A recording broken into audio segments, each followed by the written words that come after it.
Bismillahirrahmanirrahim. Assalamualaikum warahmatullahi wabarakatuh. Bismillahirrahmanirrahim. Alhamdulillahirabbil alamin. Al-qailu fil kitabil karim. A'udzu billahi minasy syaithanir rajim. Bismillahirrahmanirrahim. Law anzalna hadzal qur'ana ala jabalin la ra'aitahum khashi'an mutasaddian min khasyatillah. La in syakartum la azidannakum wa la in kafartum inna adzabi lasadid. La haula wa la quwwata illa billah. Amma ba'du. Pertama-tama berkat rahmat Allah yang Maha Kuasa, kita dapat hadir di hotel Singgasana ini dalam rangka kita berzikir bersama, doa-doa kausaran. Mudah-mudahan kita yang hadir malam ini selalu mendapatkan rahmat hidayah dari Allah Subhanahu wa Ta'ala. Yang kedua, berkat rahmat Allah yang Maha Kuasa pula, malam hari yang sejuk ini kita bersilaturahim dalam keadaan sehat jasmani dan sehat rohani. Mudah-mudahan Allah selalu memberikan kita kesehatan ini dan bisa menjadikan suatu peluang untuk kita berbuat baik kepada sesama manusia. Yang ketiga, berkat rahmat Allah yang Maha Kuasa pula, kita selalu mendapat bimbingan dari Mursyid Thariqah Siddiqiyah Syekh Mukhtarullah Al-Mujibana sebagai murid Thariqah Siddiqiyah, yang mana kita tetap menjalankan ajaran-ajaran mursyid maupun syariat Islam yang kita anut. Yang keempat, berkat rahmat Allah yang Maha Kuasa pula, kita mendapat ajaran Islam dari Nabiullah Sallallahu Alaihi Wasallam Muhammad, yang mana kita dituntut untuk menjalankan syariat Islam yang baik dan benar. Hadirin hadirat rahimakumullah, di dalam ayat tadi yang saya bacakan,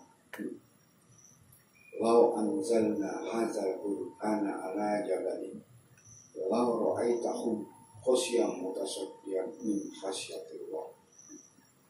Di situ kurang lebih artinya, andai kata Al-Quran itu turunkan di suatu gunung, maka gunung itu akan hancur.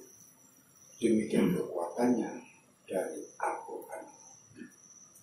Nah, di sini kita mengamalkan ayat-ayat, surat-surat, dan zikir la ilaha illallah, semuanya itu dari Al-Quran. Jadi di malam hari ini kita mendapatkan suatu kesempatan, karena tidak semua orang mendapat kesempatan untuk seperti kita malam ini. Ada yang sudah sakit, ada yang sudah meninggal, ada yang sudah dipindah tempat dan lain-lainnya. Tapi kita malam ini tetap bisa hadir walaupun dalam keadaan hujan lebat. Alhamdulillah, kesejukan Allah memberikan kepada kita hawa yang sejuk untuk berzikir malam ini. Mudah-mudahan doa kita dikabulkan oleh Allah Subhanahu wa Ta'ala. Di dalam perkembangan Islam banyak sekali cerita-cerita mengenai perjalanan Rasulullah yang utama dan para nabi dan rasul yang terdahulu.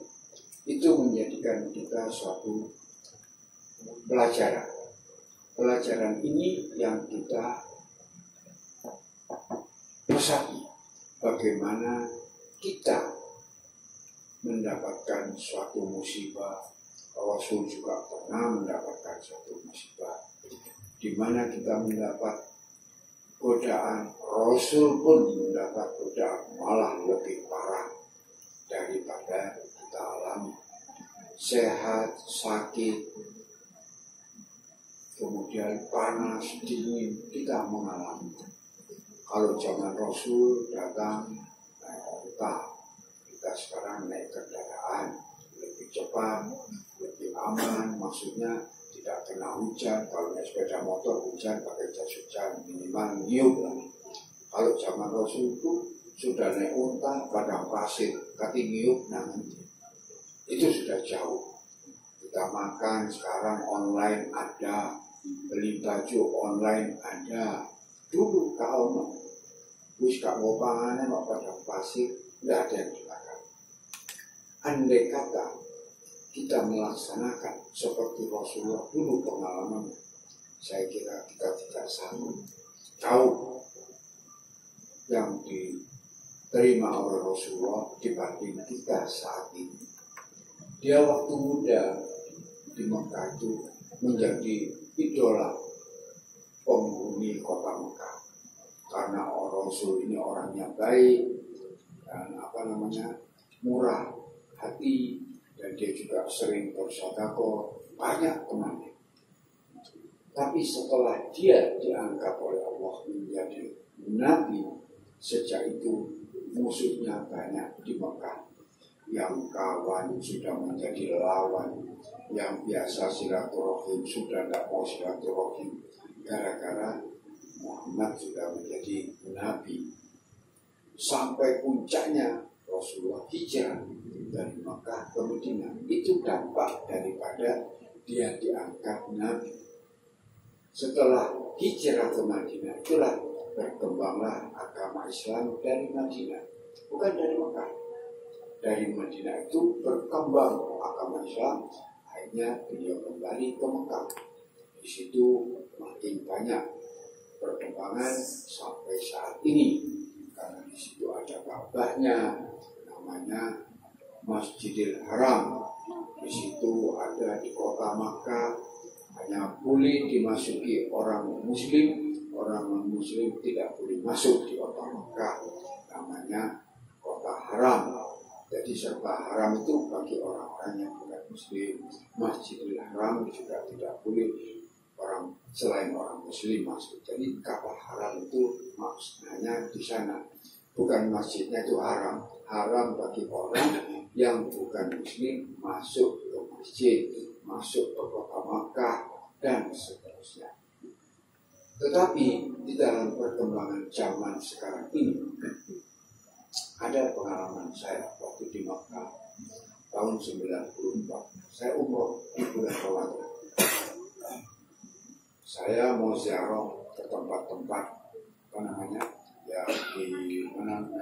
Arafah, kemudian ke tempat apalagi itu saya lupa. Kita naik taksi. Saya bahasa Arab pun tidak ngerti, orang Arabnya tidak bisa bahasa Inggris. Saya tanya, saum, alhamdulillah, puasa sampai maksud saya, alhamdulillah jawaban. Saya tanya lagi, saum, alhamdulillah.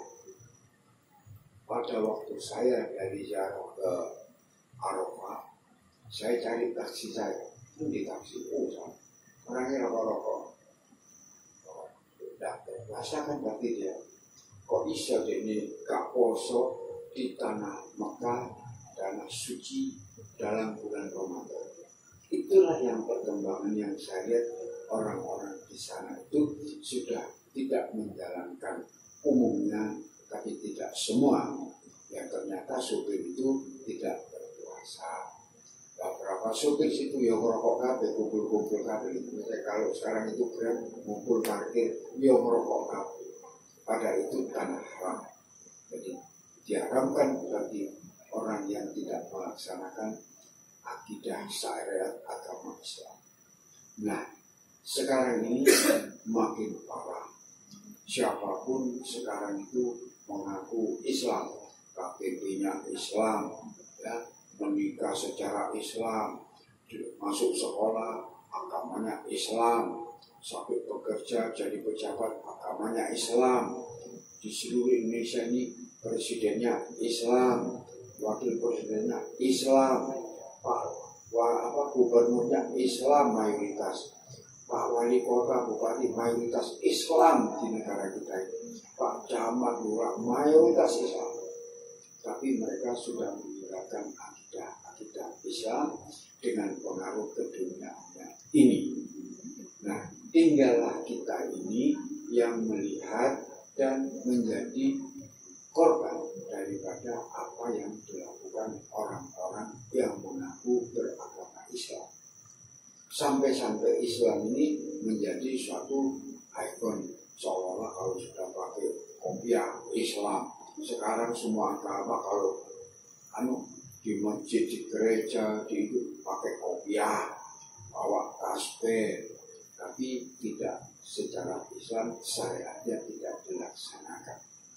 Di dalam satu bukunya Mursyid kita, sering di Indonesia itu diadakan taklim akbar, terus ceramah akbar, peringatan akbar, pokoknya maulud akbar, sampai biayanya ratusan juta, yang datang juga ribuan, tetapi isinya tidak akbar sama sekali.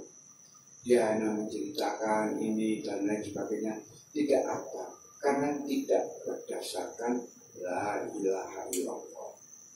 Nah, sekarang kita yang hadir saat ini, saya mendapat suatu pelajaran.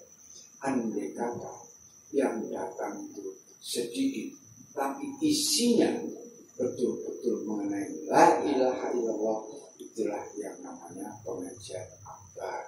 Bukan dari jumlahnya, bukan dari biayanya, bukan dari hiasannya yang mewah, bukan dari macam-macam, tetapi apa yang kita lakukan karena la ilaha illallah, itulah namanya pengajian akbar.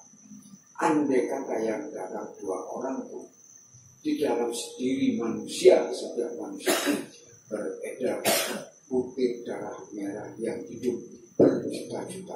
Itu yang hidup. Kalaupun datang orang-orang itu tidak sebanyak yang akbar-akbar tadi, tidak masalah, karena di sini kita mempunyai sesuatu yang hidup. Itulah yang kita isi dengan kalimat la ilaha illallah. Manfaatnya luar biasa. Jadi apapun, karena pusaran zikir membawa tarikan seperti kalau angin puyuh lah ya, angin lesus itu, kalau itu apa yang dilewati ditarik cuma, tapi yang lainnya terlempar, tapi di dalam pusaran inilah begitu kuatnya kalimat la ilaha illallah yang kita baca setiap pertemuan.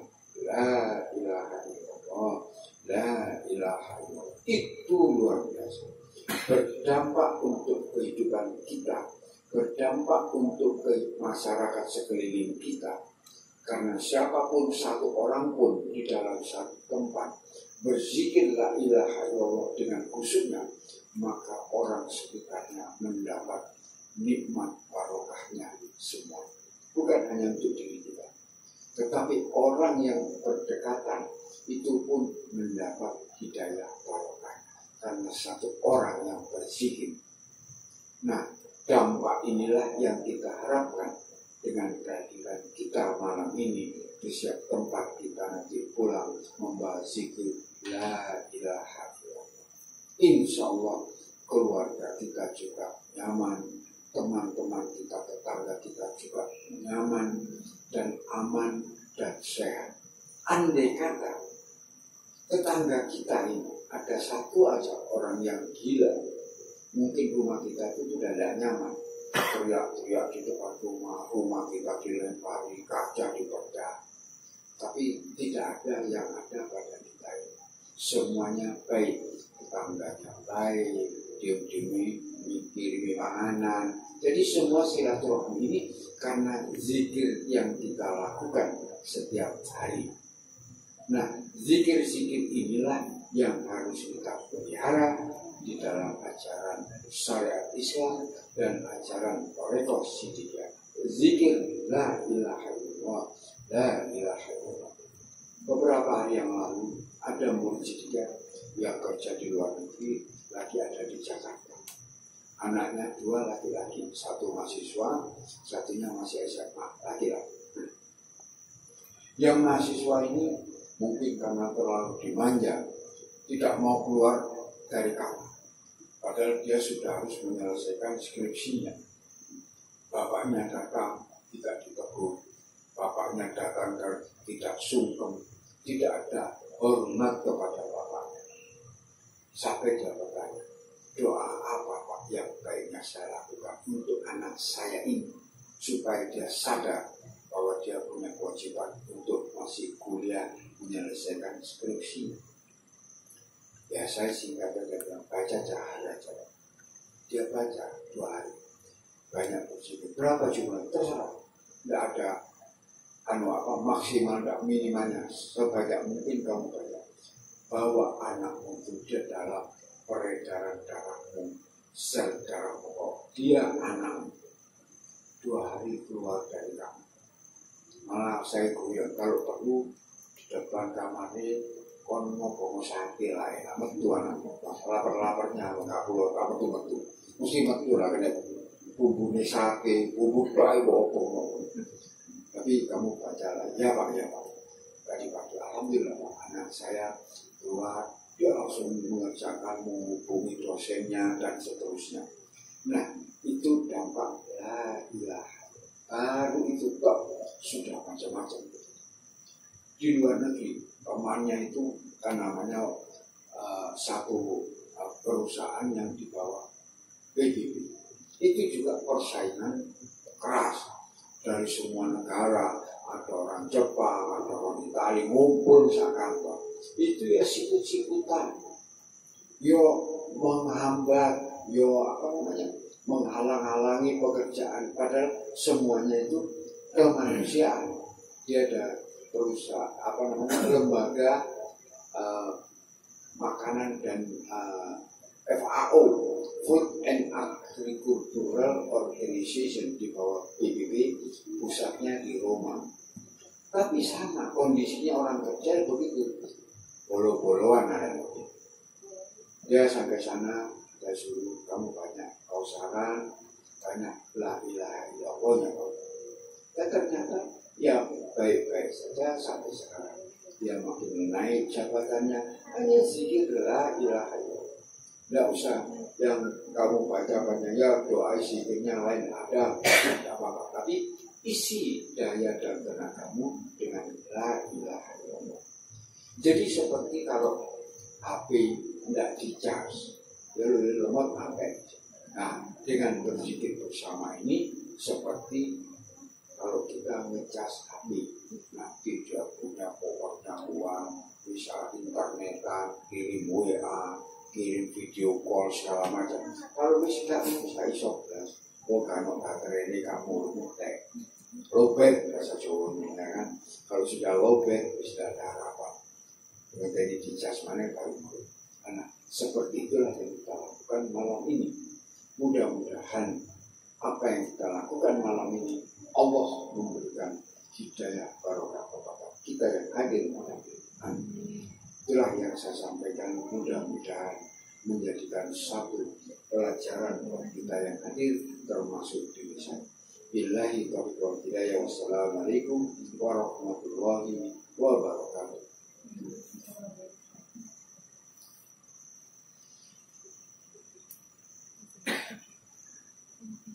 Kita tahu sarannya. Hadirin memohon kepada Allah apa yang kita mintakan malam ini. Mudah-mudahan doa kita dikabulkan oleh Allah Subhanahu wa Ta'ala.